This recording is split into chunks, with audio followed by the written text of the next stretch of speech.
后来继续来到南投，出现到离境的场景，有一台拖吊车，可能是为着要省时间，是做一架载4台的报废车。其中有3台是一台贴一台，一直贴起嚟，驶伫个市区有几哪届，差一点就交到电线。另外，阁有一台货车是载竹啊，实在是载太多太重了，结果规台车是起一边，危险甲唔好讲。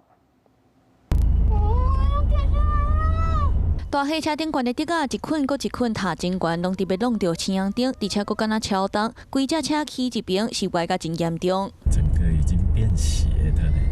货车转弯的时，敢若强尾倒去，后壁的驾驶完全唔敢赶滚，就惊货车后一秒的兵车会向地着。翻掉撞到人怎么办？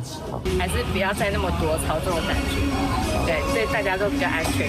类似喊过的情景嘛出现伫咧南投市区，一只拖吊车载一只搁一只的报废车辆，踏伫咧车道顶悬，袂输是踏落汉，而且车尾搁拖一台，拢总载4只报废车辆。你看，强要用到迄电线啊！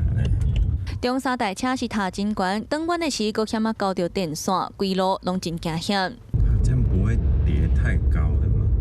拖吊车敢若是为着省时间，一架载4只报废车辆，一台搁一台踏起嚟，嘛无锁固定，是非常危险。装载货物高度自地面算起，大型车不得超过4公尺，小型车不得超过2.85公尺。警方强调，大型车载货物拢有悬度甲重量的限制，违反规定上悬会当开单罚18000块，因会来加强处理违规的车辆。Hello， 我是雷亚，想要抢先掌握最及时的新闻资讯吗？赶快订阅、按赞、开启小铃铛，锁定华视新闻 YouTube 频道。